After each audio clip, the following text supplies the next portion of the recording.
इक़्तिदाए Abu Hanifa की सनद जिंदा में है। इक़्तिदाए अबू हनीफा की सनद जिंदा में है। शाफिई बनता है वो घर से निकल जाने के बाद। उंगली जब शल हो जाए मालिकी बनता है तब। हम्बली बनता है कूड़े पीठ पर खाने के बाद। हम्बली बनता है कूड़े पीठ पर खाने के बाद। একজন ইমাম এমনি একজন ইমাম হয় না। ইমাম আবু হানিফা এমনি ইমাম আবু হানিফা হয় নাই।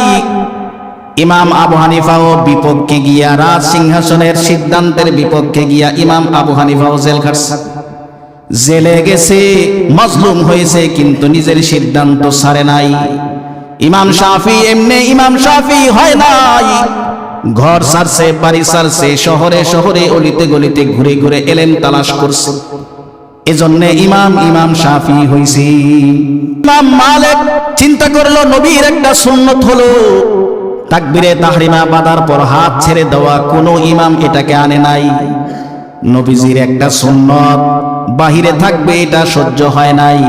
ইমাম মালিক নিজের মাযহাবের মধ্যে চালু করে দিয়েছে তাকবীরে তাহরিমা বাঁধা হাত ছেড়ে দিলেও নামাজ হয়ে যাবে।